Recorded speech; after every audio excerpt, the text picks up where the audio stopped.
മുതലപ്പുഴയിൽ പരിഹാരമുണ്ടാകേണ്ടേ? എന്തൊക്കെയാണ് പരിഹാര മാർഗങ്ങൾ എന്നതുകൂടി പറഞ്ഞു കൊടുക്കാം. അധികൃതർ ഇത് കണ്ടിട്ടെങ്കിലും പരിഹാരത്തിലേക്ക് എത്തുമെന്ന് പ്രതീക്ഷിച്ചുകൊണ്ട് നമ്മുടെ ഡാറ്റാ സെന്ററിലേക്ക് നമ്മൾ പോവുകയാണ്. ഗുഡ് ഈവനിംഗ് വിത്ത് സുജയ പാർവതിയിൽ. മുതലപ്പുഴയിലെ പരിഹാര മാർഗം ഒന്നാമത്തേത് പൊഴിയിൽ അടിഞ്ഞ മണ്ണും മണലും കല്ലുകളും നീക്കണം. അത് അടിയന്തര പ്രാധാന്യത്തോടെ ചെയ്യേണ്ടതാണ്. രണ്ടാമത്തേത് പൊഴിയുടെ ആഴം അതിപ്പോൾ 2 മീറ്ററായി ചുരുങ്ങിയിരിക്കുകയാണ്. ചുരുങ്ങിയത് 7 മീറ്ററാക്കി നിലനിർത്തുക എന്നുള്ളത് അടിയന്തര പ്രാധാന്യത്തോടെ ചെയ്യേണ്ടതാണ്.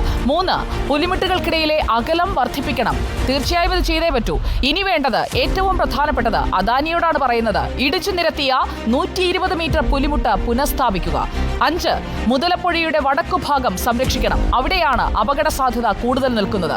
6, സാൻഡ് ബൈപ്പാസിംഗ് വേഗത്തിൽ നടപ്പിലാക്കുക എന്നതും അത്യാവശ്യമാണ്. അടുത്തത് ബ്രേക്ക് വാട്ടർ സംവിധാനം. അത് നിർബന്ധമായും കൂടിയേ തീരൂ.